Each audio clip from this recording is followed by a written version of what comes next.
इब्लीस बनीनु इंसान का सबसे बड़ा दुश्मन, जिसने अपने साथियों और पूरे ख़ानदान को इस काम पर लगा रखा है कि आदम की औलाद को क़यामत के दिन नाकाम कर दे। लेकिन इब्लीस के ख़ानदान में ही पैदा होने वाला वो कौन शैतान था जिसने इब्लीस से बगावत कर दी और मोहम्मद सल्लल्लाहु अलैहि वसल्लम पर ईमान ले आया।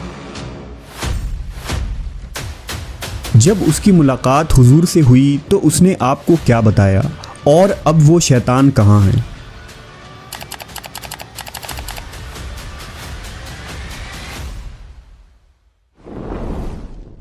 अल्लाह तबारक व ताला ने इंसान को मिट्टी और जिन्नात को आग से पैदा फरमाया।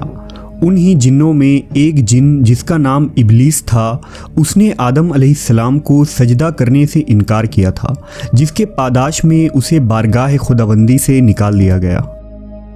इब्लीस ने ता क़यामत बनी आदम को गुमराह करने की कसम उठाई और इस तरह इंसान और इब्लीस की ये तारीख़ी जंग आज तक जारी है। दरअसल कौम जिन्नात की तख्लीक हज़रत आदम अलैहिस्सलाम से कई हज़ारों साल पहले ही की जा चुकी थी। इब्लीस जो कि कौम जिन्नात का एक फ़र्द था, उसे भी अल्लाह ने इंसानों की तरह शऊर और नस्ल बढ़ाने की क़ुव्वत बख्शी थी। बाज़ शयातीन ऐसे थे कि जिनको अल्लाह ने जोड़ों में पैदा किया था, और जिस तरह इंसानों में मर्द औरत के मिलाप से बच्चे होते हैं, उसी तरह शैतानों के अंदर शयातीन जिन और शयातीन जिन्नी के मिलाप से शयातीन बच्चों ने जन्म लिया। लिहाजा इब्लीस के अक़रबा, साथी और उसकी औलादों में भी वक्त के साथ इजाफ़ा होता चला गया और लश्कर इब्लीस बनीनु इंसान को गुमराह करने के लिए इस ज़मीन पर फैल गई। इब्लीस के मुख्तलिफ बेटे और पोते मुख्तलिफ कामों पर मामूर हो गए। उनमें कोई इंसानों में ज़िनाकारी को आम करता है, कुछ शयातीन लोगों में फितना और फसाद फैलाते हैं, तो कुछ इंसानों को आपस में लड़वाते हैं। इसी तरह शैतान की औलादें और ख़ानदान की तादाद बेइंतहा है, जो मुख्तलिफ बुराइयों को आम करते हैं और इंसानों को गुनाह में मुलव्वस करते हैं। लेकिन इब्लीस के उन तमाम बेटों, पोतों और ख़ानदान में एक शैतान ऐसा भी है जिसने अपने जद्द अमजद इब्लीस से बगावत की थी और गुमराही के उस रास्ते को छोड़कर राह हक़ पर गामज़न हुआ था। ये शैतान इब्लीस का पोता था और उसने नबी करीम मोहम्मद सल्लल्लाहु अलैहि वसल्लम से मुलाकात की थी और आप पर ईमान लाया था। इस मुताल्लिक़ अहादीस और तारीख़ की मुख्तलिफ़ किताबों में एक मशहूर वाक़या बयान हुआ है, जो कुछ यूँ है। हज़रत अनस बिन मालिक और हज़रत उमर इब्न ख़त्ताब रज़ी अल्लाह तआला अन्हु से रिवायत है कि एक रोज़ हम नबी करीम मोहम्मद सल्लल्लाहु अलैहि वसल्लम के हमराह मक्का के जंगलात की तरफ निकले। हम तहामा पहाड़ों के एक पहाड़ पर बैठे थे कि एक बूढ़ा शख्स नमूदार हुआ जो अपनी लाठी के सहारे चल रहा था। उसने हुजूर को सलाम किया। आप सल्लल्लाहु अलैहि वसल्लम ने सलाम का जवाब दिया और फरमाया, ये बूढ़ा अपनी चाल ढाल और आवाज़ से जिन मालूम होता है। इस बूढ़े ने कहा, जी हाँ, आपका अंदाज़ा सही है। आप सल्लल्लाहु अलैहि वसल्लम ने उससे दरियाफ्त किया कि तू कौन है और तेरा ताल्लुक़ जिन्नों के किस ग्रोह से है।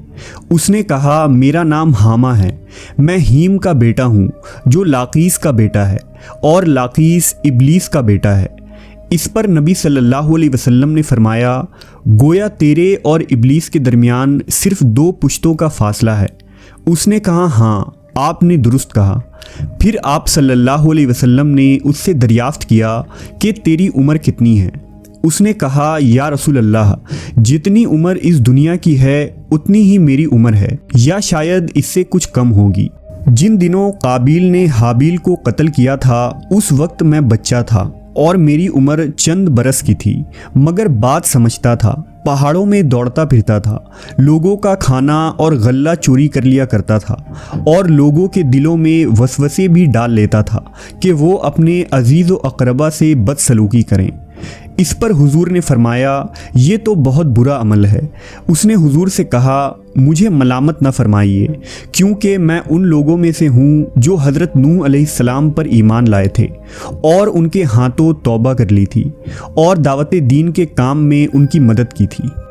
यहाँ तक कि मैं 1 साल तक हज़रत नूह के साथ उनके मस्जिद में रहा हूँ। मैंने इब्राहीम अलैहिस्सलाम से भी मुलाकात की है और जिस वक्त इब्राहीम को आग में डाला जा रहा था उस वक्त मैं भी उनके साथ था। मैं हज़रत याकूब और यूसुफ़ अलैहिस्सलाम की सोहबतों में भी रह चुका हूँ और जब यूसुफ़ अलैहिस्सलाम को उनके भाई कुएं में डाल रहे थे तो मैं भी उनके साथ था और यूसुफ़ अलैहिस्सलाम से पहले ही उस कुएं में पहुँच गया था। मैं हज़रत मूसा अलैहिस्सलाम से भी मिल चुका हूँ और उनसे तौरेत सीखी है और जब मेरी मुलाकात हज़रत ईसा से हुई तो मैंने मूसा अलैहिस्सलाम का सलाम उन तक पहुँचाया था। हज़रत ईसा अलैहिस्सलाम ने मुझे इंजील सिखाया था और ए नबियों के सरदार हज़रत ईसा अलैहिस्सलाम ने फरमाया था कि अगर तुम मोहम्मदुर रसूलुल्लाह से मुलाकात करो तो मेरा सलाम उनको पहुँचाना। चुनांचा मैं इस अमानत से सबकदोश होने के लिए आपकी खिदमत में हाजिर हुआ हूँ और ईसा अलैहिस्सलाम का सलाम आपकी खिदमत में पेश करता हूँ। नबी सल्लल्लाहु अलैहि वसल्लम ने फरमाया, ईसा पर सलाम हो और ए हामा, अमानत पहुँचाने की वजह से तुझ पर भी सलाम हो। फिर हामा ने कहा, अल्लाह की कसम मैं बहुत शर्मिंदा हूँ और मैं अल्लाह की पनाह मांगता हूँ इस बात से कि मैं काफिर रहूँ। फिर उसने कहा कि मैं आप पर ईमान लाता हूँ। इसके बाद वो जिन इतना रोया कि सहाबा कराम भी रोने लगे। फिर उसने कहा, आप मुझे कुरान सिखा दीजिए। चुनांचा नबी सल्लल्लाहु अलैहि वसल्लम ने उस जिन को कुरान की तालीम दी और उसको सूरह वाक़या, सूरह मुरसलात, सूरह अश-शम्स, मौज़तैन और कुल हुवल्लाहु अहद सिखलाएं। फिर आप सल्लल्लाहु अलैहि वसल्लम ने उससे फरमाया, ए हामा, जब कभी भी तुम्हें कोई हाजत हो तो फिर मेरे पास आ जाना और हमसे मुलाकात न छोड़ना। सहाबा कराम फरमाते हैं कि हामा वहाँ से चला गया और इस वाक़े के बाद फिर कभी हुजूर ने हामा के बारे में कुछ नहीं फरमाया और कुछ अरसे बाद आप सल्लल्लाहु अलैहि वसल्लम की भी वफ़ात हो गई। अल्लाह ही बेहतर जानता है कि अब हामा ज़िंदा भी है या मर गया। एक रिवायत में हज़रत आयशा रज़ी अल्लाह ताला अन्हा से मनक़ूल है कि रसूलुल्लाह सल्लल्लाहु अलैहि वसल्लम ने फरमाया, हामा जन्नत में है। बिलाशुबा अल्लाह जिसे चाहता है हिदायत देता है। हिदायत और नूर हर उस मखलूक के दिल में समा सकती है जो अपने गुनाहों से तौबा करे और हक़ को कबूल कर ले, ख्वाह वो खुदाई के दावेदार फ़िरौन के घर में रहने वाली बीबी आसिया हो या किसी गुनहगार के घर पैदा होने वाला नेक सिफत इंसान।